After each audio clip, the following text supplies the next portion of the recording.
Aloha, Penn Nation. What's up, guys? You're now listening to yet another edition of BJPenn.com radio. As always, I'm your host, Jay Kench. Pleasure to be here with you each and every week. I hope all of our listeners in the States had a great 4th of July, Independence Day. I hope there were no firework accidents for you or your family. I hope you enjoyed the day. And I also hope that everybody's been doing well with this incredible heat wave that we've had in the lower 48. Lord knows it's been very hot in Rhode Island. The humidity has certainly been brutal. And Lord knows good old Big Kench does not like humidity, my friends.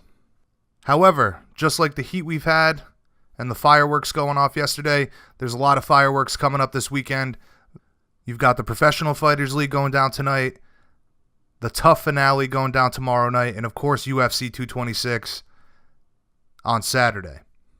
Been a lot of big news breaking with UFC 226, and as you guys always know, when it comes to the breaking news, BJPenn.com, we have got you covered. Exclusive content, viral videos, analysis, you name it, we've got it. And like I said, of course, all the breaking news as well.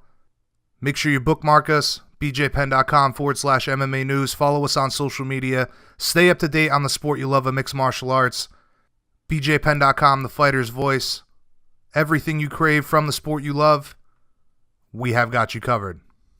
So for this episode of BJPenn.com Radio, the fighter's voice, this is episode 87. We have 4 awesome guests and some really cool conversations with each guest that I hope you all enjoy. We're going to kick things off with our good friend, big-time BJPenn.com Radio supporter, one hell of a fighter, a future champion in Bellator and probably the UFC later on in his career. One of the most talented up-and-coming guys out there today, the Spaniard himself, Juan Archuleta. Following his sensational knockout of Robbie Peralta at Bellator 201 over the weekend, we're going to recap the victory, talk about the craziness that was going on before he even got to the cage when he got the news that his daughter had apparently had a seizure at summer camp. Thank God his daughter's doing fine now, but of course we're going to get an update on that. We'll talk about how that all affected his mindset walking into the cage and still going out there and putting on a great show, amazing performance, and scoring the knockout in the 3rd round. We'll discuss what's next, future opponents, when he'd like to get back into action, and a whole lot more. I'm not sure if you guys noticed, but when they were announcing Juan in the cage, you could see on his fight banner with all of his sponsors, BJPenn.com Radio, the fighter's voice, our logo was up there. So again, big thank you to Juan, big supporter of the show. And of course, we're always big supporters of Juan and his career and everything he's got going on. So following the Spaniard, we're going to speak to another up-and-comer in the UFC's bantamweight division. This gentleman holds a win over the former champion, Renan Barão. Definitely a fan favorite, a guy who goes out there, puts it all on the line, slugs it out. He's coming off of a hard-fought loss against Jon Lineker at UFC 224. But you'll hear in our conversation, even in defeat against Lineker, I think his stock rose tremendously. Of course, I'm talking about the man they call Boom, the man they also call Whitey Mouse, Brian Kelleher. First time speaking with Brian. It was a great conversation. He's a really cool guy. Look forward to our next one. We're going to recap the loss to Jon Lineker. We're going to talk about what's next for him, hopeful future opponents, when he'd like to return, how close he is to having a fight announced, and a whole lot more. Again, it was a pleasure to speak with Brian. He definitely has the potential to not only be a future champion, but a big star in the sport of mixed martial arts as well, in my humble opinion. And then closing out tonight's show, we're joined by some sisters in combat, the Muay Thai sisters to be exact. Probably going to have to start calling them the MMA sisters. Of course I'm talking about Valentina and Antonina Shevchenko. We're going to catch up with Valentina the Bullet Shevchenko first. We're going to discuss the likelihood that this fight with Nico Montano finally gets booked for September 8th, as Nico has suggested on social media. We're going to talk about the matchup, what many think is the inevitability of Valentina becoming the champion in the women's flyweight division. We're going to pick her brain on a couple of hot topics in mixed martial arts. And of course, we're going to talk about the signing of her incredibly talented sister, Antonina.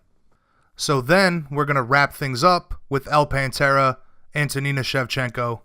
We're going to recap her very impressive win on Dana White's Tuesday Night Contender Series, which subsequently led to her receiving the UFC contract. She's an incredible addition to the UFC women's roster and to the flyweight division as well. We're going to get her thoughts on her competition at 125 pounds in the UFC. We're also going to discuss how this works out in regards to the title for both of these sisters, being that they're going to be competing at the same weight class and are likely going to dominate in this weight class between the two of them. First time speaking with Antonina. She's awesome. She's incredibly talented, and I cannot wait for her to make her UFC debut. We'll get the latest on that. It sounds to me like she's planning, or would like to, ideally, be on that September 8th card alongside her sister Valentina. So that's the lineup for this episode. 4 awesome guests, 4 awesome conversations. BJPenn.com radio, the fighter's voice.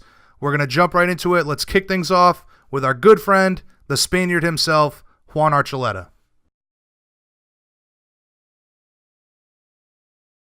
All right, Penn Nation, please welcome back to the show, good friend of BJPenn.com radio, coming off a sensational knockout over the weekend at Bellator 201, the Spaniard himself, Juan Archuleta. What's going on, brother? How was life in Cali today? It's nice, just following up with some doctor's appointments, getting some checkups, and just living the life. Are you already back in the gym, or are you trying to enjoy a little bit of this holiday week with family? A little bit back in the gym, and then just enjoying some time with the girls, my nieces, and my daughter. Very good, very good. So first off, man, thank you so much for repping BJPenn.com radio on the sponsor banner. It was really cool moment for us, and I can't tell you how much we appreciate that, man. Oh, yeah, absolutely. No worries. I appreciate you guys. Secondly, you had a really emotional post-fight interview. Before we talk about the fight, man, how is your daughter doing? She's doing good. Sometimes she's like me. She gets so busy with playing that she forgets to eat, drink water or electrolytes. So she was at her vocational Bible school. So I just think she didn't eat or didn't rehydrate after swimming all day the day before, and she just kind of stared off. But she's feeling good now. She's feeling better, doing a lot better. She was in good hands at the church there and with her grandma. So she got taken care of. Okay, so it was just like a lack of nutrients kind of thing, lack of hydration? Yeah, type of deal. So okay, something like that. But she's good now. She's her bossy self. Getting that news hours before the fight must have made it really difficult for you to go out there with a clear mind and compete. Yeah, it was very hard. I didn't know if I was going to be able to do it or not. Happy and to go out there and win. And the team that I have around me is like family, and they helped me and reassured me that everything was going to be good. Now, regardless, you went out there, put on a great show for the fans. You ended the fight with a humongous punch. How do you rate your performance overall? Yeah, I think it was a subpar. I felt like it was hard, especially with the little emotions I had going into it. But once I got going, I started finding a home for my wrestling and my punching, and got the knockout. So it was awesome. You guys went to war in the first round, man. There was a lot of crazy stuff going on. You were looking for that flying knee. I mean, obviously you're talking about not necessarily having a clear head going into the fight, but it looked like you were really going out there looking for the early finish. Yeah, Joe Daddy, he comes up with great game plans, and of course TJ and Cub and just the whole corner I had, working with Dwayne and Tiki Gosen, they all said, let's stun them early, let's surprise them, let's go for the takedown, and worked with Joe on breaking off on takedowns, and breaking off takedowns when we're in, and striking off of it. Just to surprise people, and he said, if you do that and you land something clean, it's gonna take him out of the fight mentally, and he's just gonna start swinging for the fences, and we're gonna be able to dictate the game, our game plan, and the fight pace. He's like, so just go in there, go for the early takedown. He's gonna stuff it, we know. So bump off and look for either a big strike or a big kick, big knee, whatever you feel at that moment. And so, working with Dwayne has been awesome. He's been able to add some versatility into my game. And sometimes he'll hold the pad up in mid combination. You have to throw a knee or throw a kick or elbow or punches. So it's our arsenal. Be able to have that and be able to do it off the fly is awesome. And just having full confidence in the game plan and sticking to it, and having those guys in your corner that give you the confidence to pull it off is awesome. Absolutely, man. It sounds to me like obviously all the great talent that you have in your corner, all the coaching staff, but it sounds to me like Joe Daddy, he's one hell of a game planner. Oh yeah, he's the best. With the work ethic like myself and the game plan like Joe Daddy, I feel like there's no one that's going to be able to go out there and beat us, especially with the training partners we have and the extra coaching that we get from Dwayne Ludwig and Mark Munoz, Daryl Christian. Just like to add the icing to the cake, so to speak, is just priceless. Absolutely, absolutely. Now, did Robbie do anything out there that surprised you at all? Yeah, he had really strong hips that he anchored down that made it hard for me to get under him and control his waist and control the lower part of his body. And so that was a big adjustment that I had to make, because usually in the clinch and in there, I'm sending knees to the legs, beating the legs down, or, staying active. And he made it very frustrating for me to try to get a hold of something, So we had to go upper body and really try to wear him down with a lot of movement and a lot of pulling, to try to drain him, pulling him down on his head, pulling down on his arms, making sure he had an underhook. And every time I felt him relax, I just got heavy for him to start trying to muscle me back up to kill his arms out, because he's a heavy hitter, and that's what Joe said. If we wear him down and we get his arms dead, it was like that was his whole. Every time we were training, we were like, "Hey, we got to work this wrestling, and your striking is going to look a lot greater to find the lay down." Hey, I lost you there a bit, bud. I guess just pick it back up. It sounded to me like you were really weighing on him, making him carry your weight throughout the fight. Yeah, and that's something that Cub, weighing him down and getting his arms tired is something that Cub kept wanting me to do during practices, and so and it paid dividends. Okay, yeah, absolutely, absolutely. Now, the viewers at home, man, you could really hear TJ in your corner. Not only is he a loud cornerman, but it seems like he was very passionate about it. That lends itself to the bond that you guys have, right?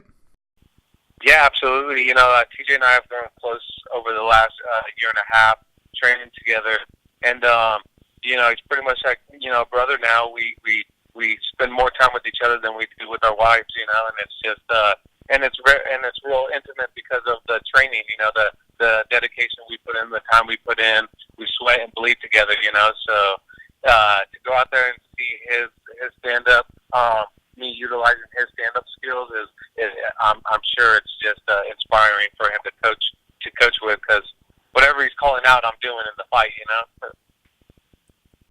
Right, and Dwayne had talked about that a lot with TJ. It's like whatever he would call out, TJ would do immediately. So I'm sure that TJ seeing that in you, that's got to be really cool for him. Yeah, Dwayne, he sits there and he spends hours with us, hitting mitts with us, and and so for him to see us do it in sparring, it gets him excited, and he's just a great program on getting the system and getting us to working with it. Right, he's always talking about for him coaching, he gets to go out there and play the UFC game, but in real life. yeah, him and they both say the same thing. It's like playing a video game when you guys are out there. I call it, you guys do it. It's awesome to see, and I'm sure it is. They spent their career on building themselves and building building a program around them, and then to see fighters do it, I'm sure it's because I coached wrestling and high school wrestling. To see them hit moves that you teach them is awesome, So, and when they're coaching and listening and they're coachable, it's a treat for you to be in the corner and watch it, So, and it just goes back to saying not wasting anyone's time. You don't want to waste your time or the coach's time, because they got champions that they want to build and world titles that they want to win with other fighters, So it's just not wasting their time and really utilizing what you're being taught. Well, you can't ask for more from an athlete that you're coaching. So, again, It sounds to me like this is all perfect matching between all of you guys. But with that win, you improved to 19-1. I know you're a humble guy, but you have big goals for yourself. What's next, man? Are you expecting to fight a big name and possibly put yourself into contendership in your next fight? Yeah, for sure. You know, the first thing I want to do is get a hold of Sherdog and tell them to switch my record now, because it's actually 20-1, and they haven't put one of my fights on there that I fought in Indiana. It was a sanctioned bout, but I got to get it switched because it was a big night for me. And Cub had reminded me at the end of the fight that he's like, "Man, that was your 20th win. How does it feel?" And I was like, "God," and to get it on a knockout, it's probably awesome. And I was like, "Yeah, absolutely." But yeah, I mean, next up, you know, I feel good about myself right now. I feel good that you know, I have a promotion like Bellator who's really pushing the promotion in for me. You know, I think they're within one more big fight, or you know, it at least gets me to fight for a contendership for the title. You know, I'm definitely going to be dropping down to 135 coming up here in the next one or two fights. And you know, I know there's going to be some moves of some guys dropping down to 135 as well in Bellator. That makes for good fights, you know. And I know Darian went up for a fight. I don't think he'll stay there, but if he does, you know, I think the people that are dropping down, it makes good for a title run, you know. Absolutely. Now, that kind of segues into my next question here perfectly. You had told me that the last time we spoke, that the plan is to get the 135-pound belt first and then pursue the others. So it sounds to me like we could see you dropping down and wait for your next fight. Yeah, either next fight or the fight after. You know, we're gonna, you know, this week is a big week for me.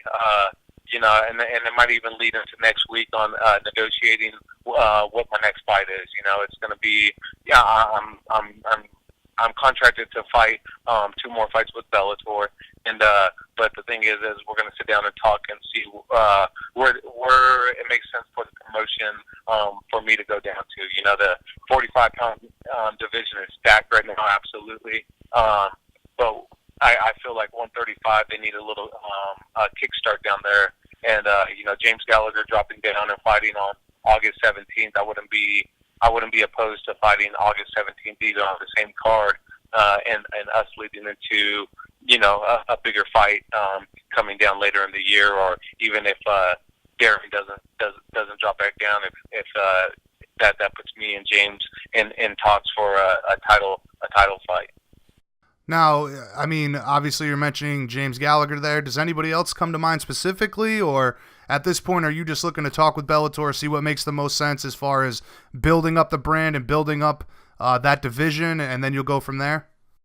Yeah, if they would like me to drop down and fight a couple names first, I'm totally willing to. You know, I know that they come up with some really good game plans on promotion ends for them, and whatever's going to get more eyes on us to help self-promote ourselves is always key, you know, and it's always exciting.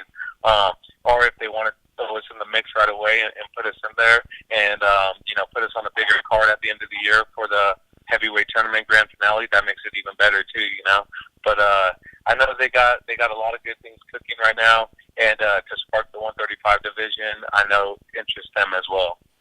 So it sounds to me like you're going to sit down for negotiations. You say you have 2 fights left on your contract, but is it possible that you'll be doing a contract extension if they're willing to go in the same direction as you and your team would like to go? Yeah, absolutely. You know, I know, you know, Kogan, Chow, and Coker, they're all excited about me. You know, and you know, all the fighters that are in Bellator, they all reached out to me and said, "Hey, great fight, awesome to have you with the family."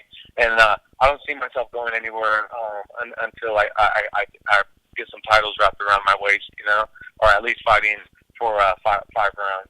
And you know, the title is always nice, but it's the performances and the matchups that I'm excited for. You know, I hope soon that we're able to get 5-round main event fights involved into Bellator. That's because that's where I thrive, is the 5-round fights, and I know it's going to be happening here shortly. You're looking at August. You'd love to be on that card, but how soon is too soon? I mean, August makes the most sense for you? Yeah, I feel August makes a lot of sense for me. You know, I'm healthy. I came out there unharmed. I went and got everything checked up just in case, and we're good to go. And if not August, in South Dakota, I definitely would love to be in the San Jose card with the kickoff of the welterweight tournament. And it just makes sense, to keep building. Right, and Coker always puts on a great show when he goes back to his hometown of San Jose, right? Oh yeah, it's a bragging right for him, Right, for sure. Now, changing gears here for a moment, man. Bellator showed Sam Calvita monitoring your heart rate backstage. Tell us about what was going on there. They were talking about, him asking you to bring it up, bring it back down. What was that all about? So I've been with Sam my whole life, as I said previously on the show, and we're starting to create something that's unprecedented. And Sam, he knows how to monitor my body now. He's fully engaged with my body and knows when I'm ready to go out there and fully perform. So his goal is to get to a certain point where my body has the most oxygen in it, and my heart rate, and I've hit my heart rate zones that he needs me to hit for me to be in the mix and be ready to fight. So some people go out there cold turkey or not warmed up or too warmed up. That's something that he helps eliminate. Yeah, and that's a very important part of the game. I mean, you can't go out there too worked up. You can't, like you said, you can't go out there cold. I remember Frank Mir saying that he used to like to go out there not warmed up at all to simulate actual, combat. But I always found that crazy, man. I mean, you gotta get in some kind of a warm up. Yeah, it just gets the blood going. Gets the fluids going, and I believe it prevents you from getting knocked out in the first 5 seconds. And it just you're just alert. You see everything coming. You're able to judge and gauge distance very well, and you're able just to have a clear mind of being ready to go. Absolutely. That's most important. Absolutely. For me, at least. I mean, wrestlers are known for over warming up, or just going out there and just mixing it up right away. And so him being a wrestler his whole life, he knows that, and him being a calculus teacher now knows how to control, take away the if factors. Man, that guy truly is something special for everyone working with him, your entire team. I mean, talk to us about how much he's elevated your game and the game of your teammates. I know you've mentioned this before, but man, after seeing the heart rate monitor thing and everything that you're talking about, the guy really is a mad scientist. Yeah, he's right now tonight he'll be up for Trainer of the Year, and rightfully so. Since so I didn't have the college career that I wanted at Purdue University, and and I had to take matters into my own hands, put people around me that were gonna train me to be world class, because this was a world class sport, and I just needed to take the guesswork out of training. Am I training too hard? Have I trained enough? Have I done what I needed necessary to from nutrition, from resting, and just did I get the right the intense workouts that I needed? Did I get the flow workouts that I needed? And with him monitoring all that stuff and showing me my recovery throughout the camp and telling me, look at this week we need to really load up, and then and so we're gonna spike your heart rate. You're gonna be in deficit on recovery, but this is the only time that makes sense. That's gonna give you time to recover and be above baseline when you first started the camp. So he just does it all, man. He's nutrition, strength and conditioning, just physical well-being, supplementation. It's just the all-in-one package. It's priceless. Right, you can't ask for more. Absolutely can't ask for more. Now, speaking of teammates, I know I already talked to you about the prediction for TJ and Cody, but I'm wondering if you're going to be with TJ for fight week and all the preparations that go along with that. Yeah, definitely. We're a team. And it's just like I went out with Jake Ellenberger for his last fight in Utica. Was out there with Tom and Cub and TJ last time when he fought in New York. And it's part of the process. You spent the blood and sweat and tears with them during the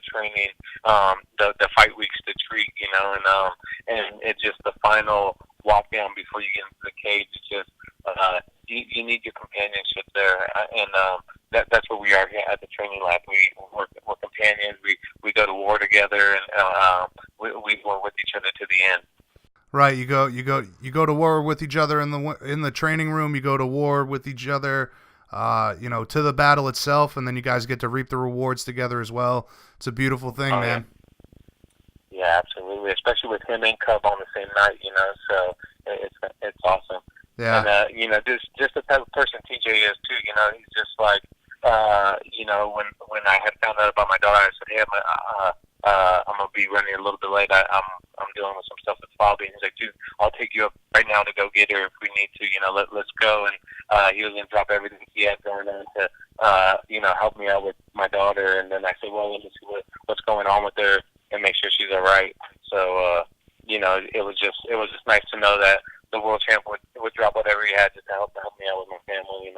Absolutely, man. You guys are brothers, man. Like you said, brothers for sure. Yeah.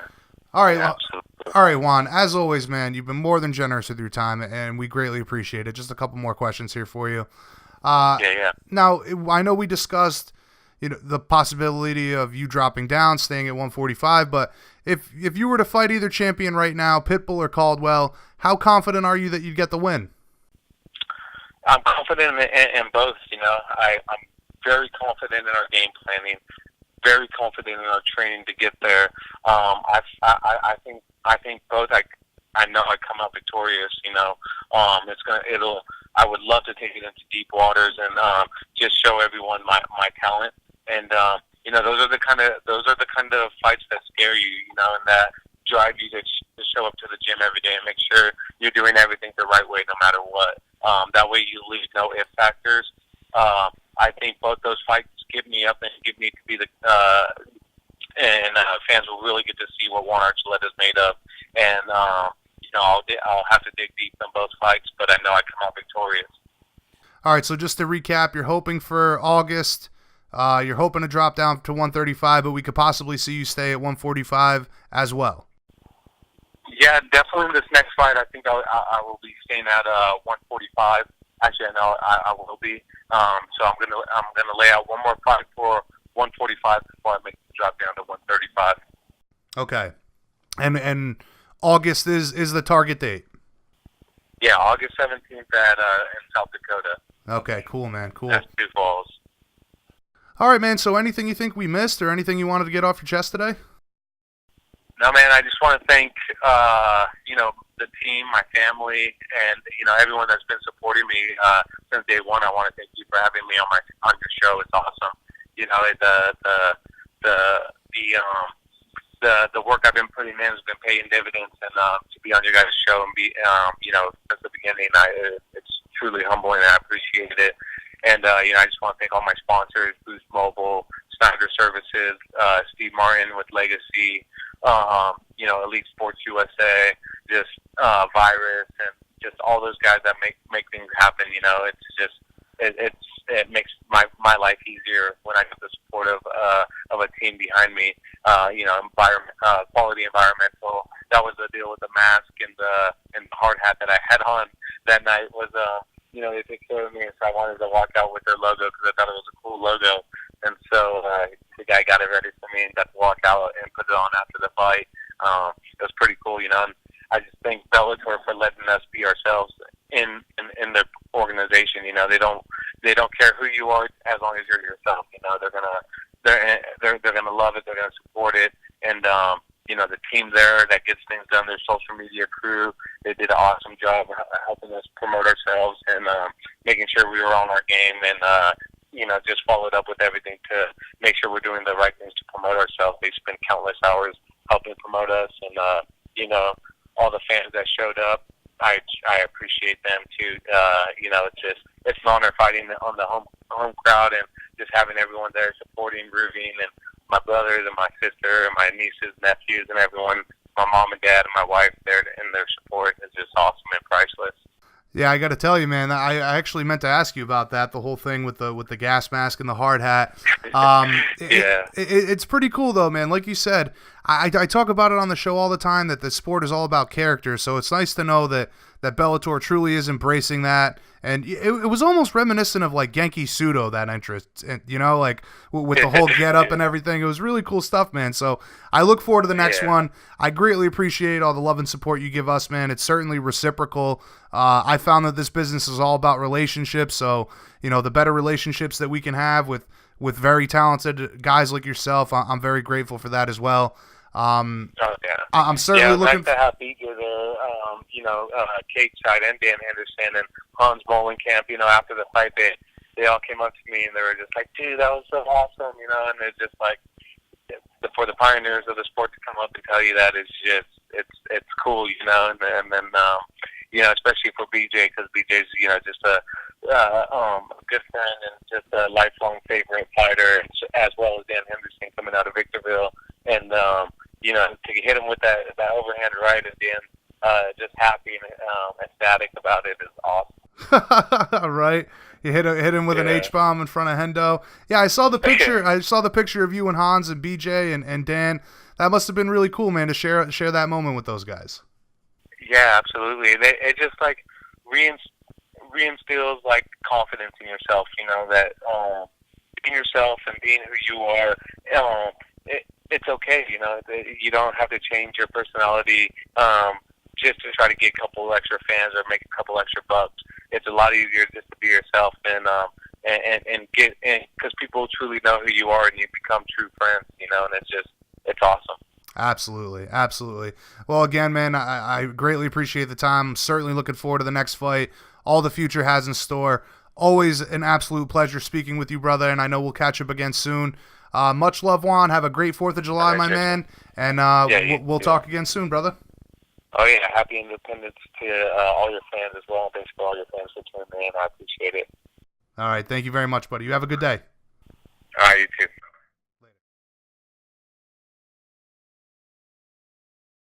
All right, guys. You heard it here first. BJPenn.com radio.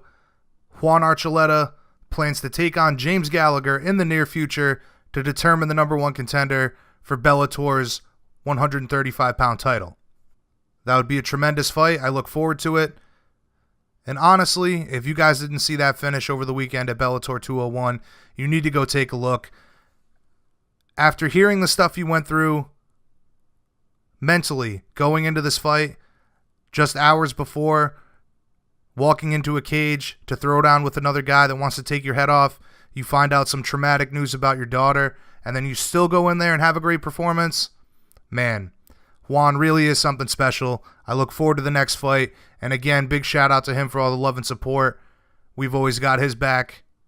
We'll certainly have him back on very soon indeed. But let's keep it rolling like we always do.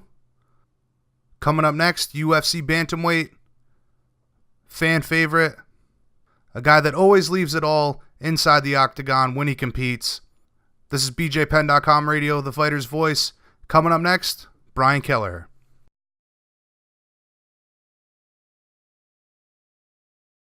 All right, Penn Nation, please welcome to the show UFC bantamweight slugger, the man they call Boom, Brian Kelleher. Thanks for joining us today, Brian. Where are you calling us from today, man? What's going on? Thanks for having me. I'm from Long Island, so I'm out here in Selden, Long Island right now. Putting in some work at the Bomb Squad on this hot and humid day? No, actually, I used to train up with Team Bomb Squad. That was upstate in Ithaca when I first started my pro career. Now I'm down on the island training at Long Island MMA and 10th Planet Jiu-Jitsu. Oh, nice, man. Any Eddie Bravo affiliate is a damn good gym to be at, right? Yeah, exactly, and it's a fairly new gym, so it was something new that I started working with, I'd say like 4 months ago or so, and those guys have been a great help. So, without a doubt, I've had him on the show many times. He's an innovator in jiu-jitsu, to say the least, and very cool stuff to hear, man. So let's jump right into it. You know, you're coming off of a hard-fought loss against Jon Lineker back at UFC 224. I know based on your social media, it seems like you were pretty hard on yourself after the fight. Now that you had some time to reflect, give us your thoughts on your performance. Looking back on the fight, it's my performance wasn't so bad. I feel like I performed well. I could have done better, obviously, but he's a hard guy to fight, and with his power, I think I was a little bit phased by his power. I was a little bit too cautious in there about getting caught, and I think it took away from my game a little bit. But yeah, it was pretty hard on myself because it's just tough to deal with when you believe in yourself so much. And coming off that big win against Barao, I really felt like I was on my way to the title, and nothing was going to stop me. So I had a hard time dealing with it. It's been over a month now. I'm slowly getting back to the gym, training hard again, and I'm just excited about the next one now. I've got to say, man, anybody that goes toe-to-toe with Lineker like you did, you should consider that an accomplishment in and of itself. Most guys who beat him, they stay on the bicycle, they avoid the exchanges. You also fought him in hostile territory as well. I believe that Lineker himself said he was surprised that he even got the finish. You must have taken some positives away from the fight, right? Yeah, you have to take some positives away too. You can't just be down on yourself. It's just hard to deal with loss as a fighter who believes in himself. But as far as positives go, like you said, I was in there exchanging with number 5 in the world, one of the best fighters in the UFC in my weight class. So I almost went the distance. I put in some good exchanges in there. I think I caught him with a couple of good shots as well. And it wasn't like he dominated the whole fight. I think he just had the edge as far as cage control goes, and he threw a little bit more activity than I did. But I took a lot of positives from it. I think my movement was pretty good in the fight.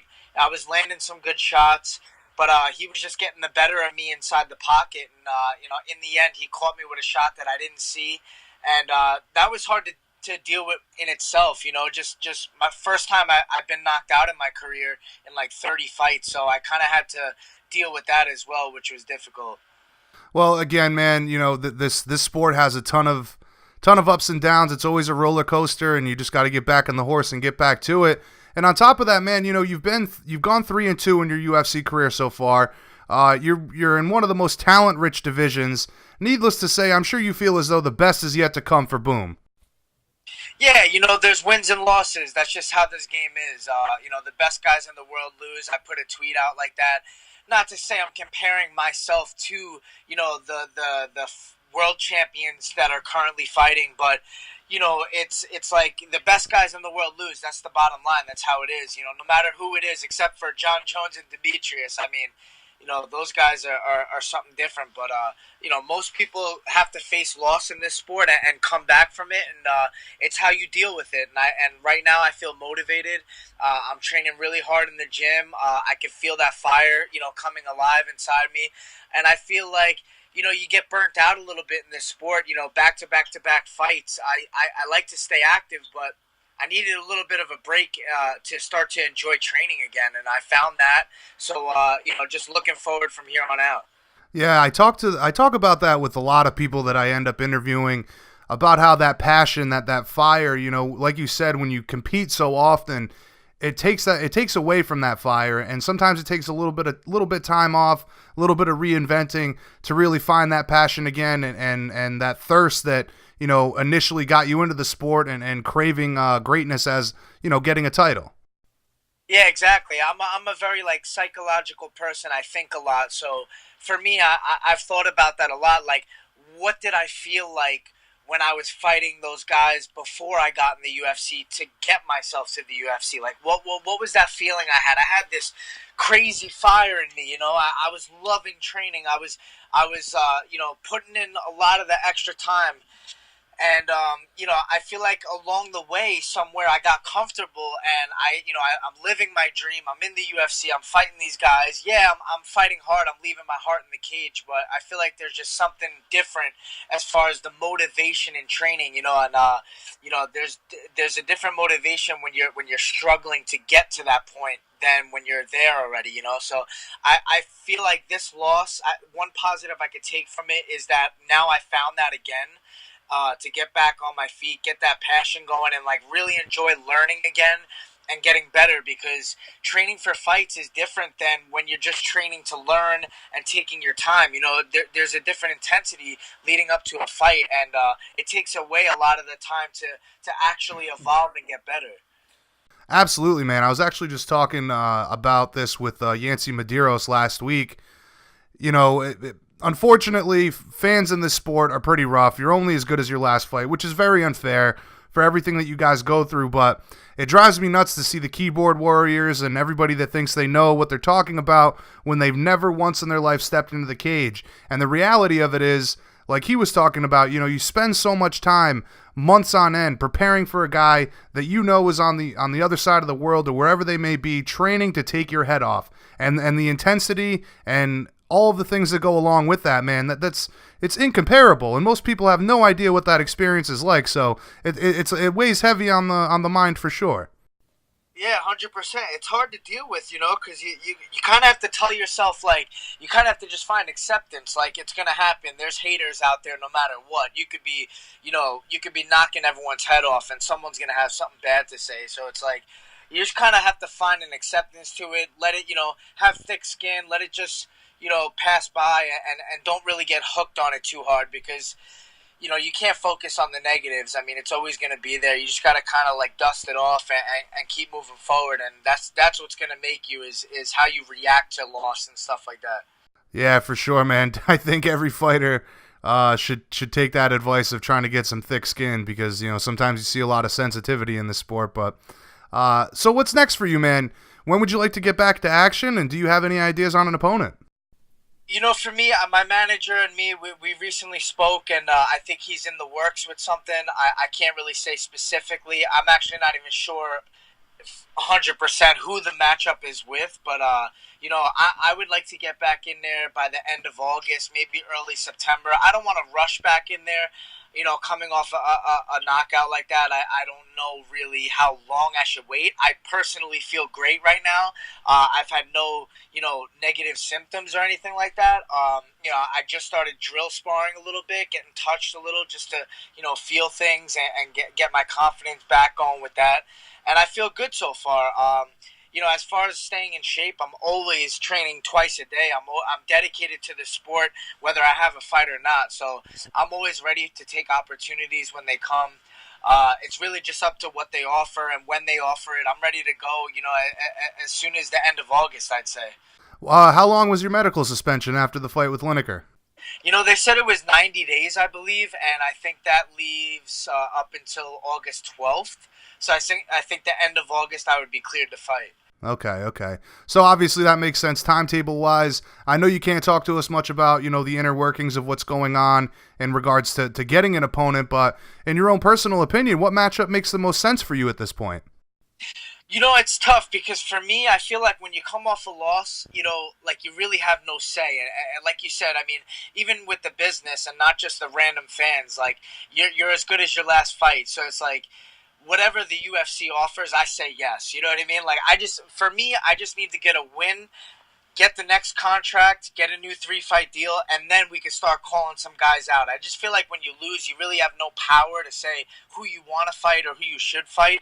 To me personally, I got moved up really fast. I fought Barao. Now I fought Lineker. He's number 5. As far as the rankings go, I would like to stay relevant. I would like to fight someone in the top 15 if I could. But if that's not the case, I'm not going to be mad. I'll take anybody they offer. What's most important to me is getting a win next and putting on a really good performance and making myself relevant again. Absolutely. Get back on the horse, back on the grind, and continue to progress up the ladder and get towards that ultimate goal of becoming a champion. But the UFC is supposed to be returning to Madison Square Garden in November, if I'm not mistaken. I know you'd love to be a part of another card in New York, but it sounds like that's too long to wait for you. Man, I'll tell you what, I need redemption in New York. That first fight at the Coliseum, I didn't even get to perform, for my fans. I got caught early in the first round. I really want to fight here again just to write that loss off. I would love to participate in that November card. The only thing that's tough is if I don't fight late August, it's looking like I'm not going to be able to, get on that card unless I wait it out that long. But that's like, for me, that's too long of a wait. I really don't want to wait till November. The latest I would like to wait is September, and if I can hopefully get something at the end of August, get a good win, I feel like I can possibly still get on that card. Yeah, for sure, man, and I understand you have such a small window in this game. You got to take advantage of all the opportunities that come up and maximize your time in the sport. So I completely agree with you. But as I mentioned earlier, the bantamweight division is full of killers. You hold a win over the former champion in Renan Barão. That being said, where do you think you stack up against the rest of the elite at 135? I think I stack up really well with the top guys. I just have to get back in there and prove it now. I think I kind of proved it with fighting Lineker. The fights. The fight was a pretty competitive fight, in my opinion. I don't think he outclassed me by any means. He just hits hard, and he caught me in the right spot in the third round, and I was actually coming alive in that round. I feel like the third round is usually my best round. I was starting to throw a little bit more activity out there. I was starting to let go of my jab. I was sticking jabs, and I was having success in that round, but he caught me, and he's one of the best fighters in the world. I think the only fighter to really beat him and dominate him is the current champ, Dillashaw. So, I think I just need to keep fighting guys in the top 15, top 10, and prove myself again, which I will do, and then we'll go from there. We'll start calling out the top guys again. Yeah, like I said earlier, man, you while that is a loss, you really impressed a lot of people in that fight. So I think that, again, while it is an L on the record, man, I think at the end of the day, it did move up your stock, and it did good things for your career. But, you mentioned the champion, TJ Dillashaw. We've got this title fight coming up, the rematch of Dillashaw and Garbrandt. Who are you picking in that one? Yeah, I'm excited to see that fight. I'm actually going to go to California towards the end of this month and get some training in with one of those guys. Kind of sucks. I got an opportunity to train with both of them, and I have to pick. So my coach is he's friendly with Dwayne, so I think we're gonna stick to the training lab over there in California and get some training. It'll be nice to see someone preparing for a title fight and being in the mix in the training room. I have to go with Dillashaw. I think he's the more well-rounded fighter. I think he has just a little bit more tools. I will say that Garbrandt's probably the more dangerous fighter as far as one-shot power goes, but Dillashaw's a really well-rounded, smart fighter. I think he's well-trained, and I think he has a lot of confidence going into this fight, being with how the first fight went. So I got to go with Dillashaw. Well, I got to tell you, man, hearing your choice, I think, nothing against Garbrandt or his camp or Team Alpha Male, anything like that, but I think what TJ has going on at the training lab right now is something really special. Cub Swanson, Juan Archuleta, it's a room full of very talented guys. They've got Sam Calvita, cutting edge of science when it comes to athletics. So I think that would be a great move. Not to mention Dwayne Ludwig, good friend of the show and one of the most brilliant minds in the sport. So I think it'd be very beneficial for you to make that move over there. Would that be hopefully something that you would pursue going forward as maybe training partners, or would this just be like a one and done? Yeah, it's kind of hard because the guy's the champion in my weight class, so the way you view it, you're like, well, I want to fight this guy eventually, but you can't look at it like that. You kind of have to live in the present moment. So right now, I'm where I'm at. Had I beat Lineker, maybe I wouldn't do this because I'd be really close to this title shot, but I lost to Lineker, so I kind of have to reset myself, and I think I need to do what's best for me with training and get out there and explore and see how champions are training and see how this gym is coming along and everything. So, yeah, I'm really excited. I mean, to be honest, I looked up to Dillashaw before I was in the UFC. I loved his style and how he evolved as a fighter. And I took a lot from his game and I applied it to my style. And, I'm really excited to train alongside with him, get some rounds in with him, see how I stack up with those guys. And, if all goes smooth, you never know. It could be something that becomes a permanent move for me. I'm willing to do anything to be the best fighter I could be. Absolutely. You got to take those opportunities as they come and do what's best for you in your career. But in regards to contendership right now, do you feel like there's a clear contender for the next shot at the belt? TJ has said that he wants to fight Cruz. If they can't make the fight with Mighty Mouse happen, obviously you got Marlon. He wants the title fight. Sun Sal's right there as well. Do you see any clear contender for the next, next shot at the title after this fight with Garbrandt and Dillashaw? Yeah, it's kind of tough. We have to see how the fight plays out. I feel obviously if Garbrandt wins, they're going to throw it back and have a trilogy fight, and probably do another rematch, which kind of sets the division back again. Right. which is tough. And then if Dillashaw wins, you never know. The guy might try to fight Demetrius at 125 next, so that might hold up the division. We might see an interim title eventually down the line. And with Cruz, I don't even think he's permanently said he's definitely fighting or not. I'm not too sure about him, but if he is, you got to imagine he's either waiting for this fight to play out to see what happens. Maybe he gets that Dillashaw fight next, or maybe he fights the number one contender. Maybe they match up Cruz against Moraes for a number one contender fight. It's really confusing right now what's going to happen. I guess we have to see it all play out first, you know? Right, absolutely. Speaking of Mighty Mouse, man, did you really have the nickname Mighty Mouse at one point? Where did that come from? Oh my god, shit is hilarious, man. They some fan was like, some fan just commented on one of my pictures, was like, "You look like Mighty Mouse." He's like, "I got a new nickname, Whitey Mouse, for you," and I just started laughing. I thought it was hilarious, so I started like messing around, throwing it out there, and it's kind of true. We have like the same kind of shaped head and like the ears and everything. So I understood where they were coming from. It was pretty funny though, but I was like, I can't change my nickname now. Yeah, no, when I read that, I mean, I've always known you as Boom, but when I saw that, I chuckled myself, so definitely very funny stuff there. But, speaking of which, man, I personally feel like, you have a growing following. The fans really seem to like you. You've been doing a good job of marketing yourself so far.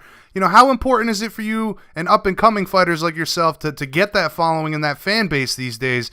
It seems like that's the easiest way to get ahead in the UFC now.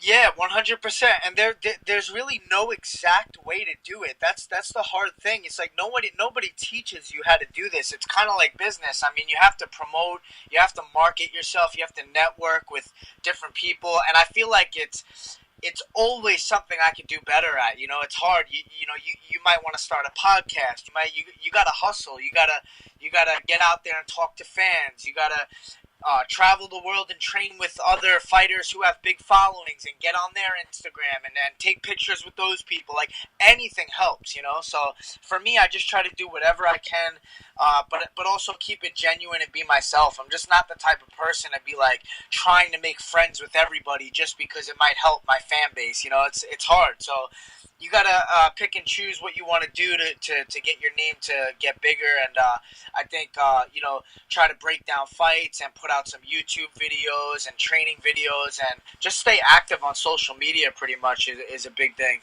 Yeah, I agree with you, man. Marketing is a huge part of this, and the more content, the better. But I also agree with you that it needs to be genuine. We see a lot of that. Don't get me wrong, the bad guy thing works for a lot of guys, and a lot of guys it doesn't work for them. But at the same time, regardless, it's got to be genuine. The fans can kind of see through that. So I agree with you 100% there. Tell me about the rapping, man. Is that something you've always been into? The writing, you said? Or I saw you were dropping some bars on some videos there. Yeah, you know what, man? I've been writing for years. It's just something I do as a hobby, like kind of therapeutic, just to use my brain a little bit and get creative.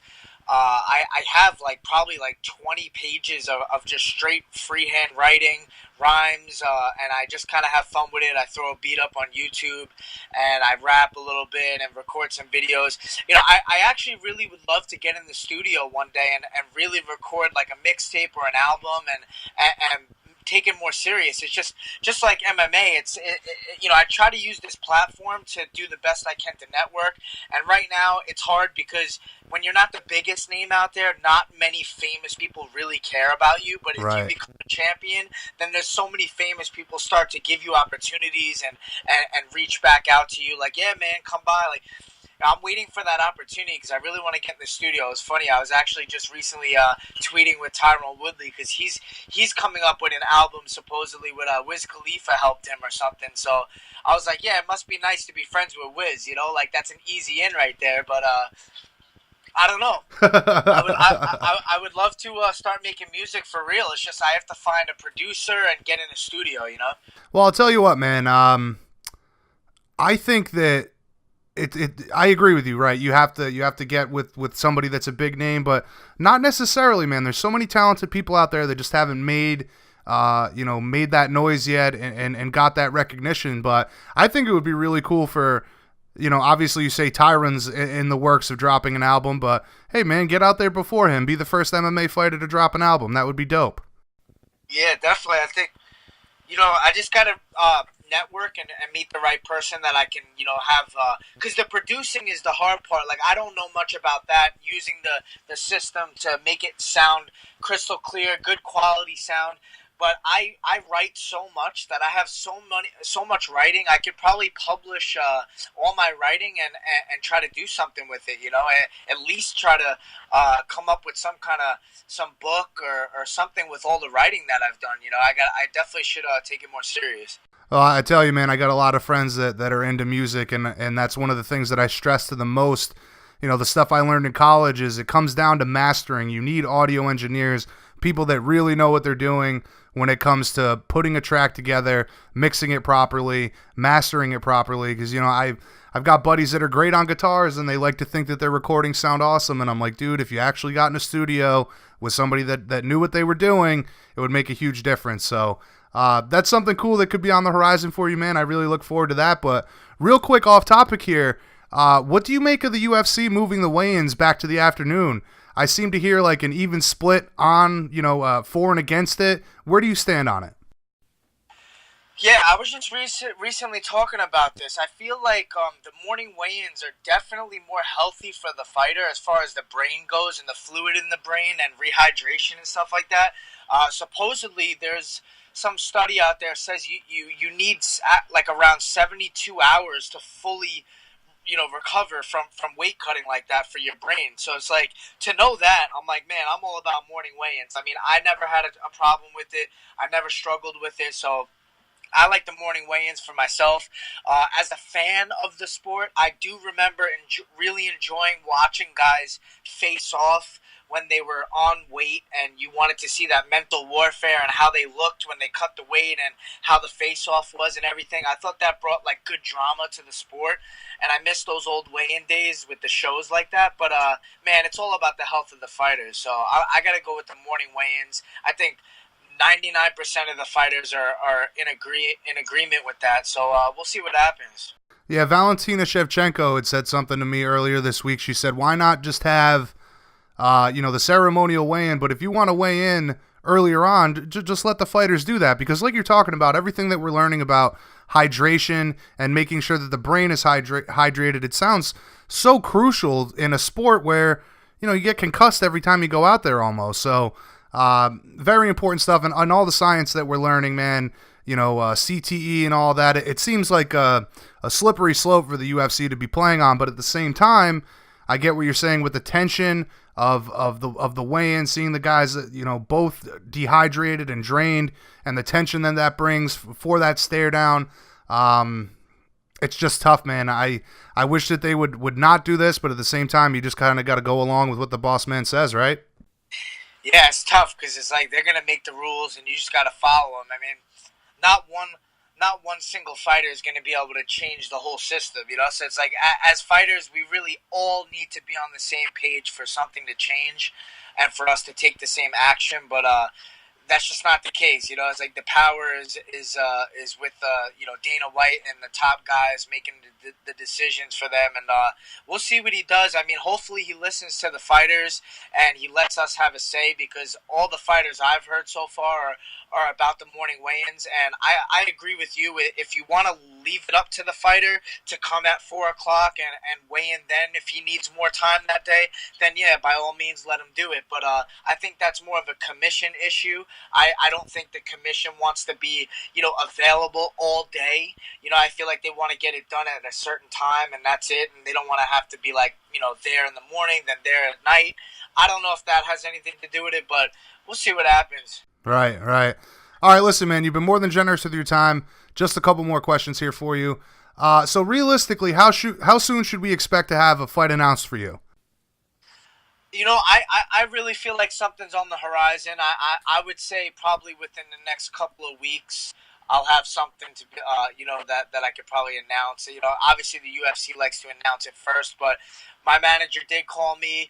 He threw out a couple options, and I just say yes pretty much. And I told him, late August is the earliest that I would like to get back in there. So yeah, hopefully he calls me within the next couple of weeks and we have something to let out to the fans. Awesome, man. And do you think you can break into the top 10 before the end of the year? And for that matter, how many times would you like to realistically compete before the end of 2018? I would like 2 more fights if I could. That would be perfect to finish out the year. As long as I'm healthy, I like to stay active. That's just how I am. I mean, I'm 32 coming up in August. I'm in the prime right now in my career, I believe. So right now it's time to fight. I need to, if I'm healthy, just put me in there. I'm training twice a day. I'm sacrificing everything for this sport. I'm selfish with my time. I put it all into training. So I would like to fight 2 more times. We'll see what happens. It's tough, man, because with the rankings, I'm not really too sure how strong the rankings are, what they really mean these days. It's more about following, in my opinion. I feel like that gets you more say. So we'll see what happens because, if they give me a guy who's unknown and unranked, I look at it as, well, I just need to fight whoever right now and get a win, and that's the last fight on my deal, and that'll get me a new contract, and then we can start calling out who we want from there. That's one option, and then another option is, well, I just fought number 5 in the world. I lost to Jon Lineker, in the 3rd round. Why should I fight someone who's completely unknown, unranked, if I could fight a number 13, 14 guy and put myself right back in line, Right. It's tough, man, and like you said, the rankings don't make a whole hell of a lot of sense, and the voting panel, the people on the voting panel, I mean, that's a whole screw job in itself we could talk about for hours, but listen, man, in conclusion, what can all the Brian Boom Kelleher fans expect from you in your next fight? In my next fight, I think you could expect a guy who has forgotten that he's even made it to the UFC, and he's trying to stay in the UFC, trying to get redemption for himself, from the last fight. I truly believe I'm the best in the world. I truly believe I can be there and become a world champion. So I have to just prove that with my next fight, and put on the performance of a lifetime. I'm training like I know I'm going to do that. So, I can't wait to get back in there and show the world. All right, I got to say, man, it's been an absolute pleasure speaking with you today, Brian. I look forward to the next fight, and hopefully we can catch up again soon. Any shout-outs or sponsor plugs before we let you go? Yeah, we got some sponsors. Of course, we were talking about CT. I got my CBD over here from the Terp House. Those guys have been helping me out a lot. I take the CBD oil. I got CBD gum and lotions and all that stuff, and that's been great. We also got what's it called? My supplement sponsor. I'm trying to. It's the. I'm slipping up on the name right now. HPN, Human Performance. They're my supplement sponsor. And then we got who else? The Float Place.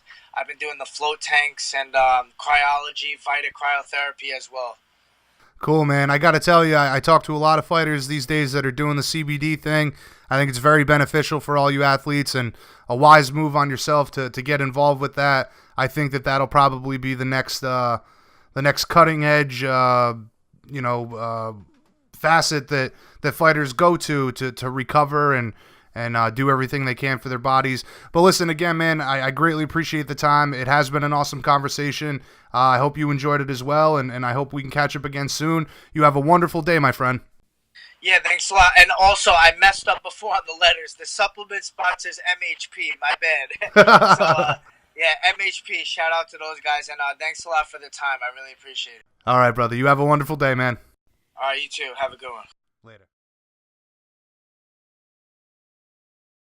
How awesome would it be for Brian Kelleher to release an album, get some features on there from Tyron Woodley, and a bunch of other UFC athletes?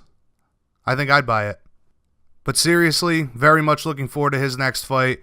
Very talented guy. Like I said, always leaves it all inside the octagon. You heard him talk about getting that fire back, feeling like he did when he first started competing in mixed martial arts. That's very encouraging to hear, and I'm sure his next fight is going to reflect that as well. I personally believe he deserves a top 15 guy, but you heard it there from the man himself. He'll take a fight with anybody at this point, work his way back up towards that title, which he believes he is more than capable of capturing. But let us roll forward. Let's move on. Coming up next, the first half of the Muay Thai sisters, the MMA sisters, if you will, a pair of sisters that are likely going to take over the UFC women's flyweight division in no time flat. A woman who many believe is the uncrowned champion in the women's flyweight division. Yet another good friend of BJPenn.com. This is the Fighter's Voice, BJPenn.com radio. Coming up next, the Bullet herself, Valentina Shevchenko.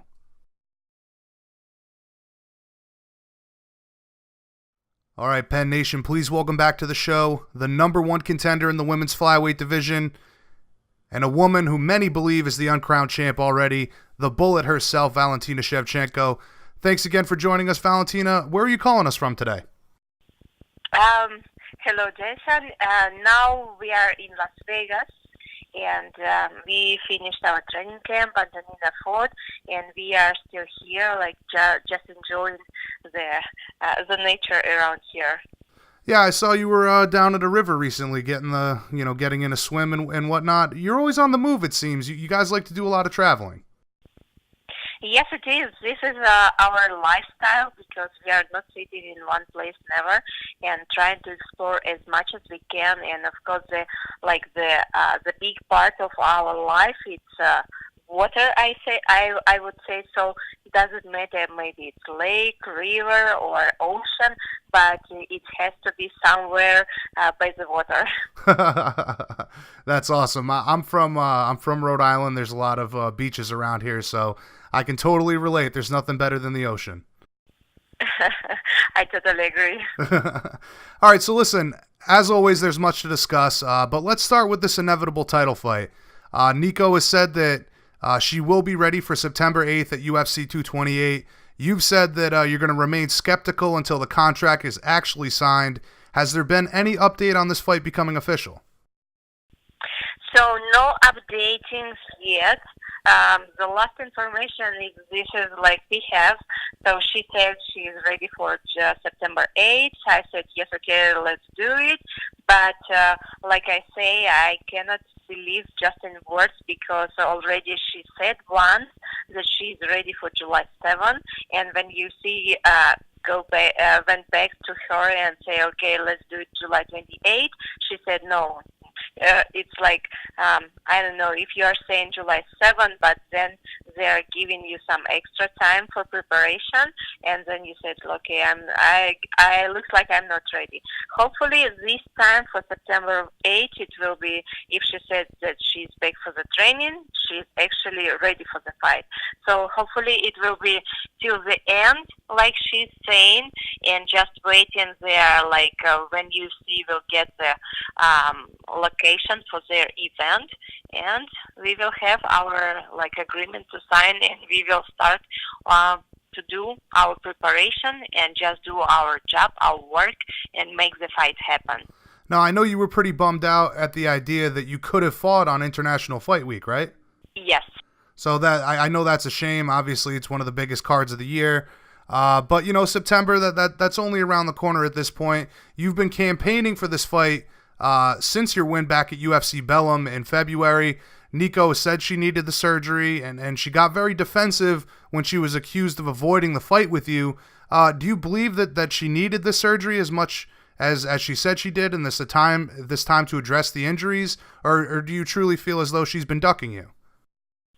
I really don't know because we don't know all circumstances that she has. Maybe yes, maybe she actually was needed this surgery, maybe not. But anyway, this kind of surgery, I know they take out tonsils, it's not a big deal. And how I know after 2 weeks you already can be back to the gym and go back to the trainings, and you will still have 3 months to prepare for the fight. But now we have how many? 2 months before September 8th, a little bit more, and like you are saying, this is time to go back to the gym and train it. This is what I think, that if you are ready, you are ready. If you are not, you have to agree that you are not. Right. Now, when is the absolute latest that you and your team are expecting to have this contract signed by? I actually don't know because, I know, it's only one point is missing about this like contract. It's location for the event, Right. and as soon as UFC will get some updates, we will go, and I hope it will be. It will happen very fast and quick. Just send in the agreement, signed, and in the same second, it will be like official. Now, are you just treating this as if the fight is going to be live for September 8th? Will you start a training camp soon? I never was stopping my training. After the fight, I had like 1 week of rest, and I get back to the training. And I was preparing for my sister to her fight that was recently 26th of June. Right.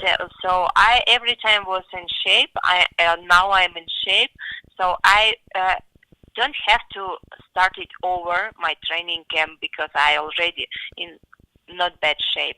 And of course for the fight I have to make some adjustment in like for the fight camp, but it's not something big and very hard.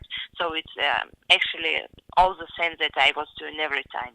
Okay. Now, I know we've discussed this before, but, give us your thoughts on Nico as a martial artist. Do you respect her skills, and do you think she poses any challenges for you in competition? Like I say every time, I'm not expecting easy fight from no one. And I will be preparing for this fight as same strong as I did for each my fight. And actually, I'm not believing easy fights. For have easy fights, you have to prepare as strong as you can. This is what I will do, and doesn't matter if it will be Nico or someone else. I every time will be training putting everything from me to do it as best as I can. This is my style of thinking about preparation, about training, about everything, and giving some thoughts about her style, about her martial artist. I don't want just only one thing that I want from her. It's to see her inside the octagon September 8th. This is it. Now, the last time you and I spoke, I had asked you about how long you're willing to wait for Nico before you end up taking another fight to stay active. September's going to be 7 months since you last fought. If for any reason she pulls out of this fight or September 8th is not the date and she wants to prolong it, are you willing to wait longer for Nico, or would you take a fight in that scenario? Actually, I don't see that UFC will let her do things like this because it's not. It has how it's supposed to be. Because if you are holding the belt for the moment and you cannot defend it, you cannot do nothing because I don't know what reason. Health issues or whatever. You have to agree with this and do something, just not say okay, I will hold it forever. You cannot do. And I'm not saying that UFC will let her do this thing.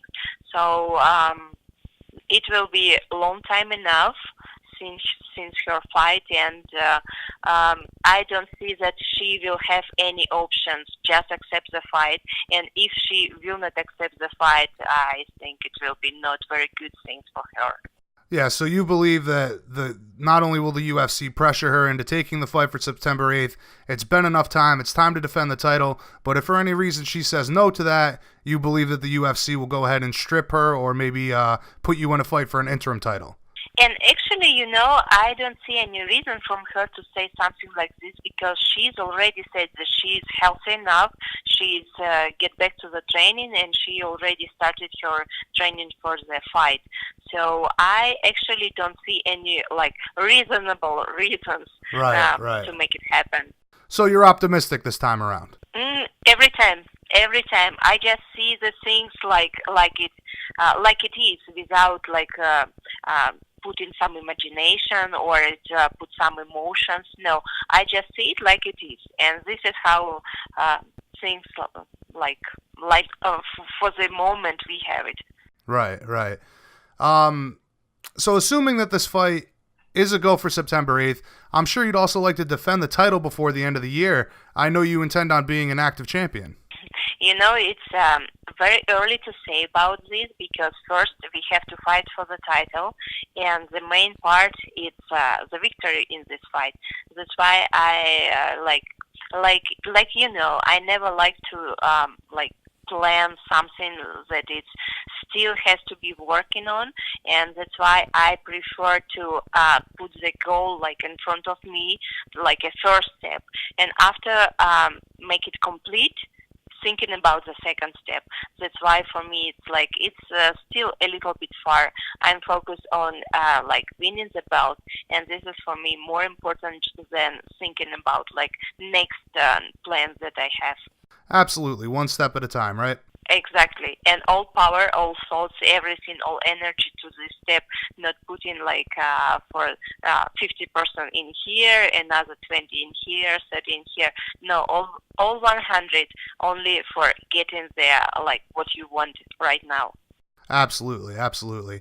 Now, as you mentioned, as of June 26th, things became a little interesting.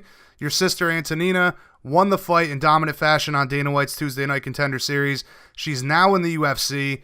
I know you've praised her abilities all along, many times on the show, and you've also said that she'll eventually be in the UFC. First off, what was your reaction to her victory and being awarded that contract?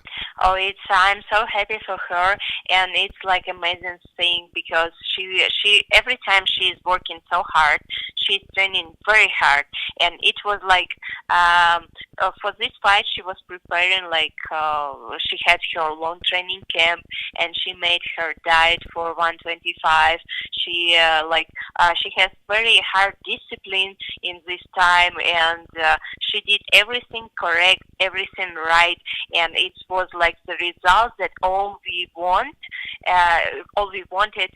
all our team, our coach, Pavel, our manager, she, me, our mom, our family. So this is what exactly that we was working on, and it's very great feeling. And when she get the contract, it was wow, now finally, and to being first in the UFC history, Muay Thai sisters in UFC history, it's something very big, and exactly, it's very hard to describe just in few words because it's so big, and I still have this feeling after the fight, and I still live in that moment when her arms was raised to the air and she became the winner of the fight.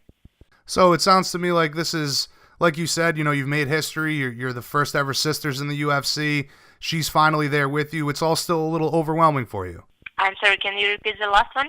Yeah. It just seems to me like it's still all a little overwhelming for you.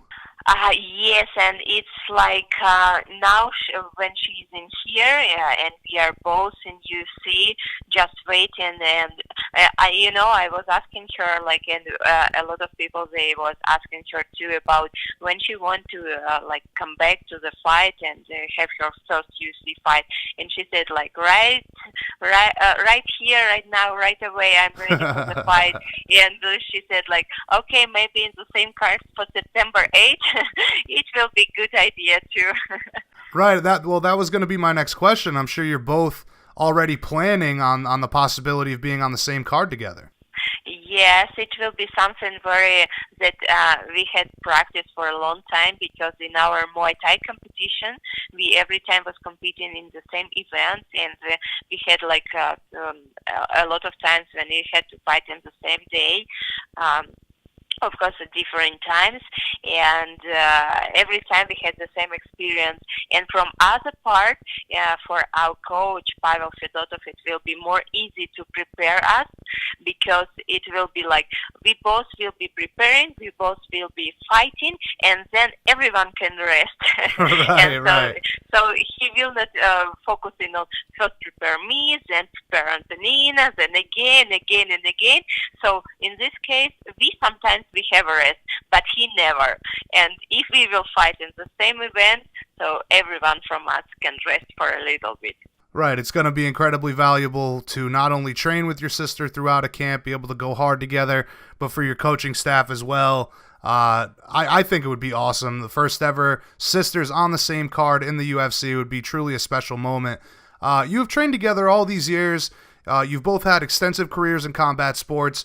With her now joining you in the biggest stage in mixed martial arts, do you feel like you both can take over women's MMA?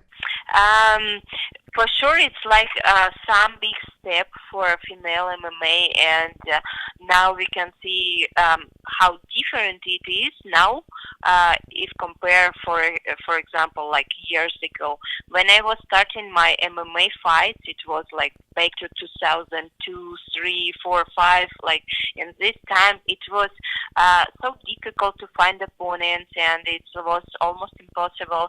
And we had a few fights in MMA and more fights, of course, more opponents in Muay Thai and stand-up fight.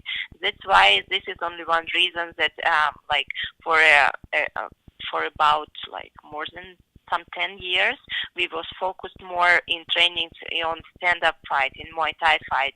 But starting in 2000, maybe 9, 10, like female MMA, it started to develop more and more, and each year it was like raising up like this extremely speed, and now we can see the result, and I'm so happy for this, and it's like this is how it should be, and I'm very happy that like female MMA now it has everything the same that men's MMA. Absolutely, absolutely. And like you said, this is just another step in continuing to build women's mixed martial arts, so very cool stuff. I know you two would never fight each other, but I'm wondering, how is this going to work in regards to the title? You know, will you vacate and move back up to bantamweight before Antonina reaches contender status? Yes, we will not fight each other because it's not our idea, because it's like we have so many other opponents to fight with. Why we have to fight each other? Absolutely. No. And but this is something that we definitely can figure out how to work on it, and of course, like my goal for like the nearest future, fight for the title, win the title, and do like as much things that I can do in flyweight. Of course, the same one it will be for Antonina, but let's see, like for the moment when she will be in there, like I have my backup plan, because of course I cannot leave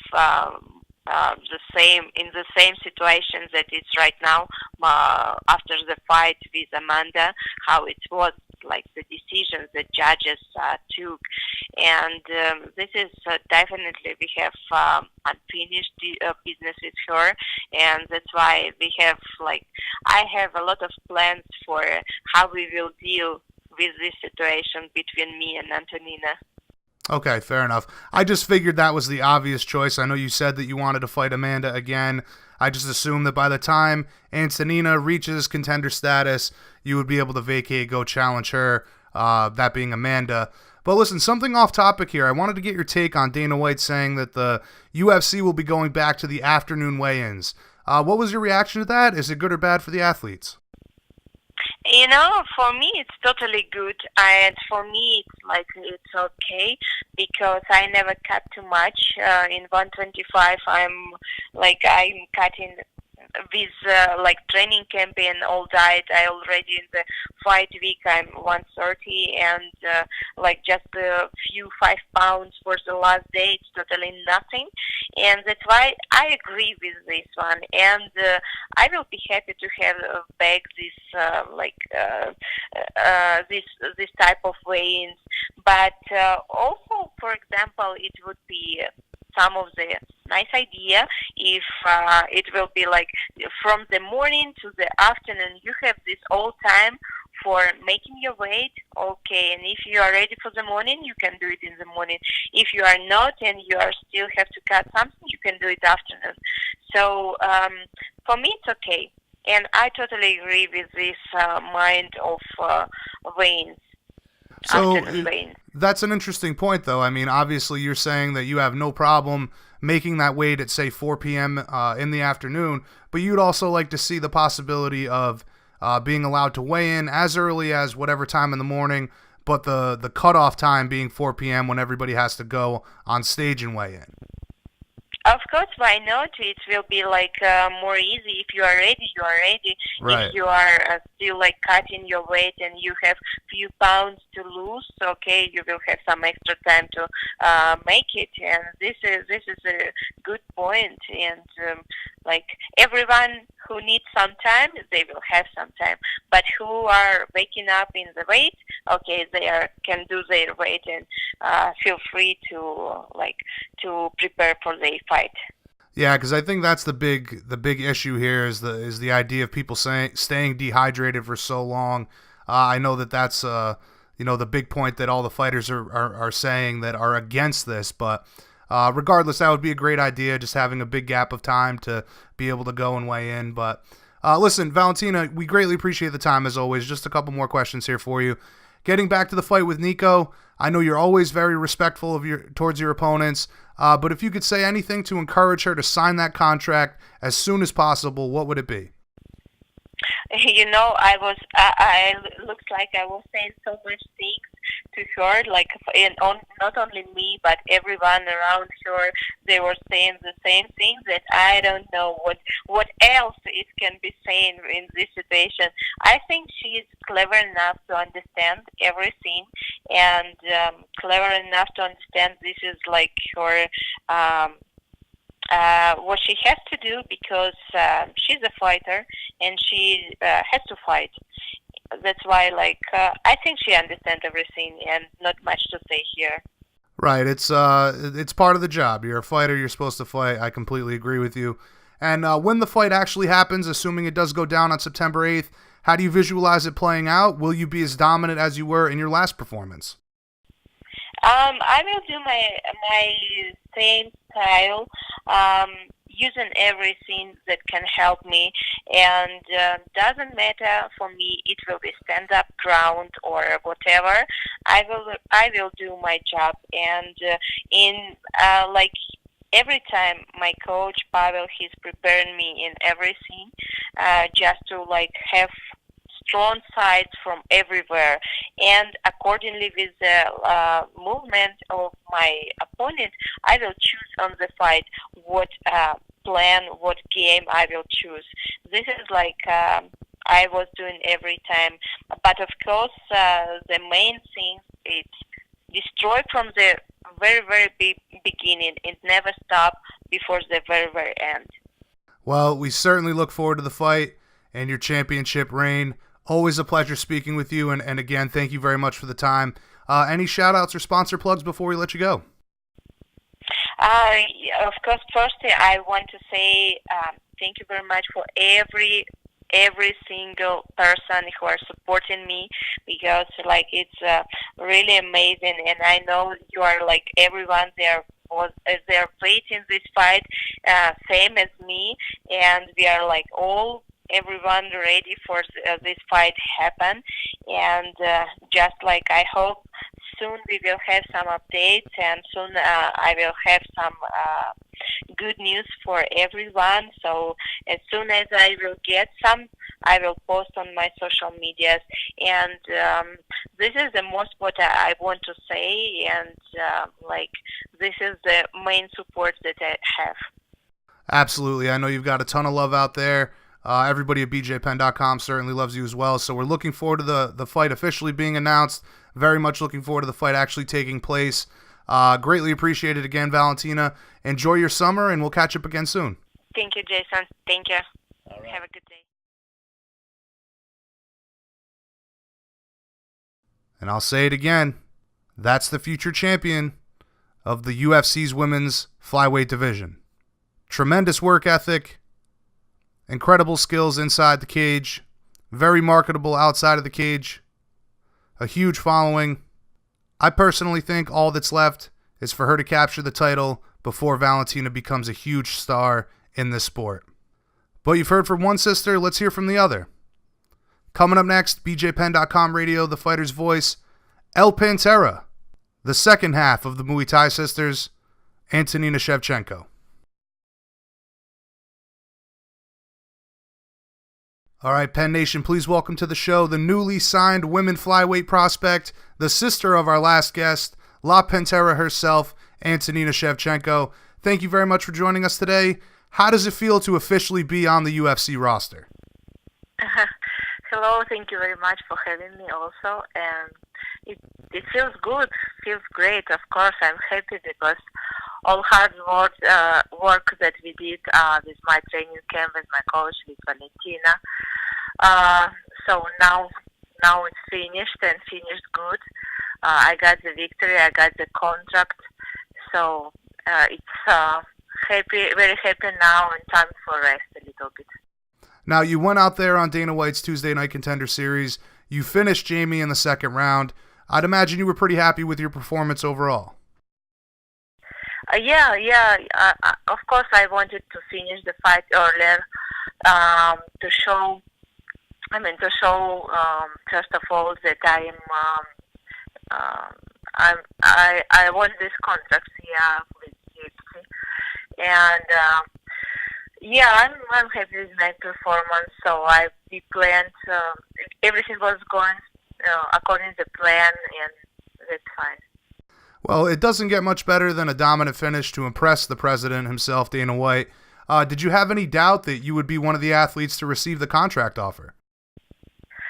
I didn't, because I don't know. I was pretty sure that I will get the contract.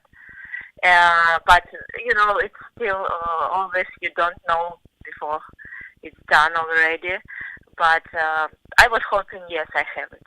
Obviously, the performance and your record are plenty enough of a reason to sign you. But, how much does being the sister of the future champion help your case? I mean, I'm just happy we are first sister in UFC because it's a huge deal. It's a history. And so UFC, they had brothers fighting, but never sisters. And now when they have female MMA in UFC grown up so much, so the first sisters are here. Absolutely. Muay Thai sisters, as Valentina said. I mentioned to her, you ladies made history, as you just mentioned. Very first sisters to both be competing at the UFC simultaneously. I mean, aside from making history, that's got to be pretty cool that there's a potential for you both to fight on the same card. Yeah.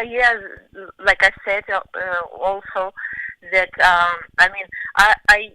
I won the fight, and the fight went well, and I didn't got injuries or something difficulties in the fight. So I'm pretty healthy now with my body.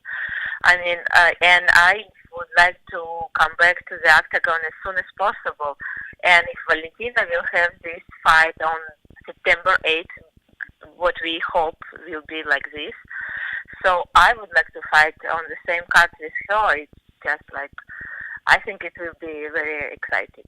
Absolutely, and another historic moment for mixed martial arts and women's mixed martial arts. But for all the people who aren't familiar with you, you've been competing since 2003. You've been training alongside your sister from the beginning. You're still undefeated in MMA. You have a very impressive kickboxing record as well. So anyone that hasn't followed your career, or has followed your career, rather, would say that, you're going to be a force to be reckoned with in the UFC. I'm sure you would agree with that. We are training hard for me like this, of course. So I fought. I have 11 world titles in Muay Thai and 40 fights. My Muay Thai and K1 records, it's 40 professional fights, 40 and 1. So in MMA I have now 8 fights and all, but in short dog it's 6 and all. And I train all my life. I'm in martial arts more than 20 years, the same like Valentina. I was the first from us who started to practice martial arts because I'm older sister, and our mom brought us now first me and then Valentina in martial arts. And during all these years, I was trying to develop myself like a martial artist, to evolve like a fighter. And now this UFC, it's a big challenge for me now, big goal for me, new goal for me. and I hope I just in short time I will be climbing to top of the division and to be the champion someday. Well, I have no doubt that is certainly in your future, but I'm wondering, why did you wait to start mixed martial arts so much longer after when Valentina started her MMA career? I was just busy in Muay Thai, so I had good offers to fight in Muay Thai, and but I still was training with Valentina, the same training that she did. So when she was preparing for each fight in UFC that she had, I was in her training camp doing same thing that she did. So I was just training the same thing that she did, and just was busy in Muay Thai. And since she started to fight in UFC, more offers came to me from MMA promotion, like from Russian MMA promotions, European, Asian promotions, and I think it was just timing.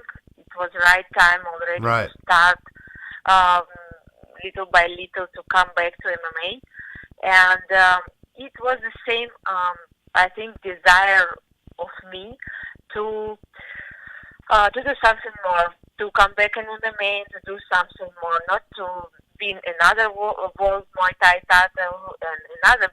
What would be like? It would be comfortable for me to stay in Muay Thai and to have just Muay Thai fights and continue winning, I hope. But my desire was like evolve and drive something more and just to be a universal fighter and to fight in this big league like UFC where the best fighters are and to be the champion here too. So for you, this was not only a timing thing, but this was also conquering another challenge and putting your eyes on another goal in another discipline, if you will. It's not another discipline because we already competed in this discipline. We already we trained in this discipline. Right. So it was familiar my discipline, which I was trained and prepared to fight in. But the goal, the challenge to fight in UFC and to win in UFC, it was new, of course. And I think it's just a difficult path. And more difficult, than stay in Muay Thai and continue in things that you are already good and comfortable and everything, like feeling good. So yeah, just to evolve like a fighter, I think the main idea. Right. Like I said, new challenge and a new chapter of your life. But listen, tell us about working with Valentina on a day-to-day basis and how valuable her guidance has been for you throughout your mixed martial arts career. To train with Valentina is just great. She's a strong fighter with good technique everywhere. Striking, wrestling, grappling everywhere. She's strong everywhere. So she can train, I can train with her doing everything. So I don't need somebody to help me or to train with me like in grappling or somebody in wrestling. So Valentina has it all. And she's just great sparring partner because she doesn't allow you to make mistakes. So if I make mistake, I pay for it. Right. Meaning like if I for example just relax a little bit in sparring, some kick can come or turning kick or back fist. It's something you have to be just every time focused very well to sparring with Valentina. So right. This is great thing, and it's just huge support, of course, from her, because every day together, every day in the training, and this confidence that we have for each other is just huge because you cannot trust to someone else. So, but this trust and confidence that we have just very supportive. So it's just in time when you are short or when you are tired, it gives you more motivation. Absolutely. You guys push each other and making great training partners together. But I'm wondering, Exactly. do you guys get very competitive? I mean, does it ever get heated between you in the training room? In training, we always training like full power. I mean, of course, not every time when we do like technique and everything, but yes, in our trainings, it's every time it's competitive between us. I mean, we don't compete with each other, but it doesn't allow to each other to make mistakes because your opponent will do the same. So we have to do our full power, and we have to do strong enough because your opponent will do more of the same. Now, you've both fought at bantamweight and flyweight, lightweight as well, and Muay Thai. But tell us about the decision to come into the UFC in the same weight class as your sister. Yes, first of all, of course, because for Valentina, 125 is just perfect. Because in 135 she's strong. She doesn't cut weight. That makes her training camp just easy without diet and everything. So, but 125 is just perfect. And for me the same. In 135 in Muay Thai, I just didn't cut weight the same like much, and I was winning. So there was no need to cut weight and go to the lower division. But for UFC, it's different, I think, because girls and guys in UFC, they cut weight very much. And girls from 135 division, they just go in around 165 pounds in their normal life. So it's just big weight, I think, because my weight what I walk around is 140. So to go 135 is just cut 5 pounds. And of course, for me, with my coach, before to accept this fight in Contender Series, we thought about division, and we tried to think about it like separately from Valentina, just for me as a fighter. I'm the fighter. What would be best for me in UFC? And it was 125. And during this first fight in 125, showed us that we were totally right, and I feel perfect in this division, and I will be there. Absolutely. I completely understand. You got to do what's best for you in your career and try not to think about the possibilities of, you both being contenders or champions rather in the same division. But I asked Valentina the same question. I know you guys would never ever fight each other. That's completely out of the question. But in regards to the title situation, will you wait for her to vacate that flyweight title and move up? Or could you possibly move up to bantamweight yourself before she did? I don't know. For now, I cannot answer these questions. What would be? Probably yes. Probably she would fight in 135. Probably I would go 135. So we don't know yet, but I think we still have some time to figure this out. Right. Because Valentina now ranked number 1, and as soon as their fight with Nico Montani will happen, I'm sure she will be the champion.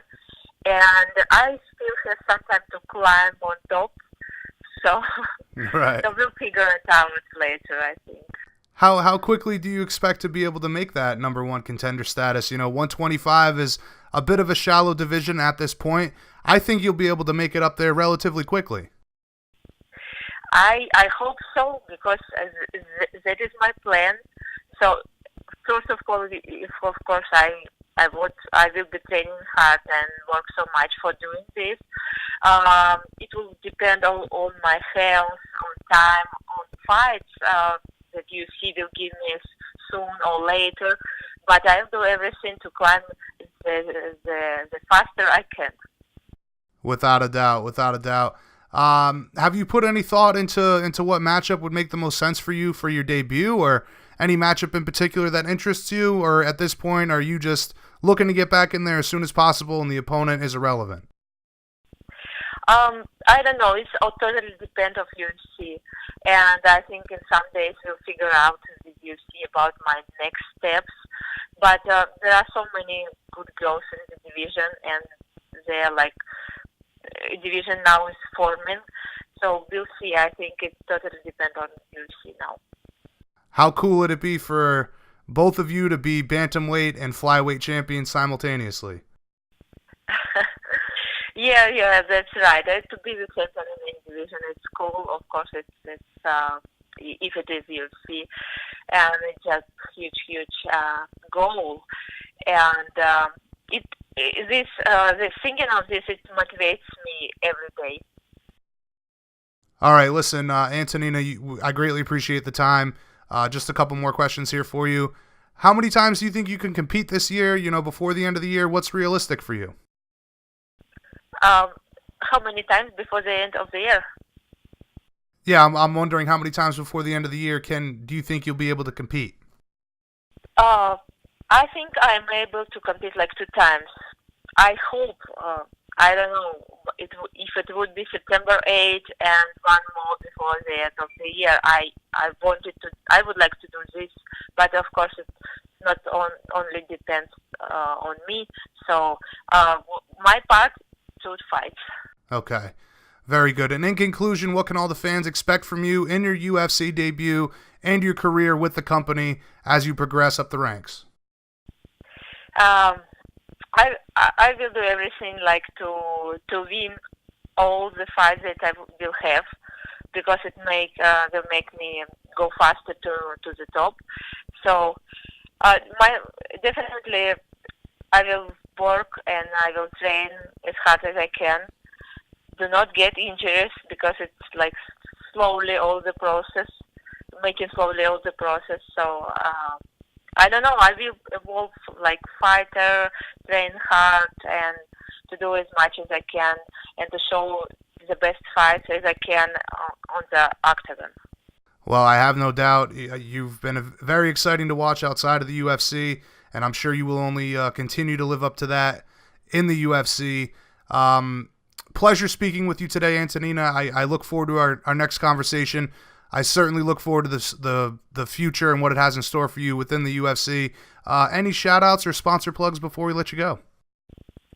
Yes, thank you very much again for having me. And thank you for all my fans that writing me comments before the fight, and congratulations after the fight. So it motivates me also, because I receive from people that it's my pleasure to be motivated somebody, but I receive back motivation from all my supporters. Thank you. Awesome. Yes, motivation is reciprocal. That is for sure. Again, thank you very much for the time. I can't wait for your next fight and for both you and your sister to take over the division. It's going to be very exciting stuff and historic nonetheless in mixed martial arts. So again, thank you, and I hope you guys both have a wonderful afternoon. Thank you. You too. Have a good weekend. You too. Bye-bye. All right, Penn Nation, there you have it. Another solid episode of BJPenn.com Radio, the fighter's voice. Pleasure to be here with you each and every week. I hope you guys subscribe, share, and like this show, this podcast. Make sure you guys follow us on social media, Twitter, Facebook, Instagram, Google+. Make sure you bookmark us, bjpenn.com/MMA news. Stay up to date on the sport that you love in mixed martial arts. And of course, be on the lookout for another great episode next week. On behalf of all of the hard workers at Team Penn, I'm your host, Jay Kinch. Till next time, my friends, peace out.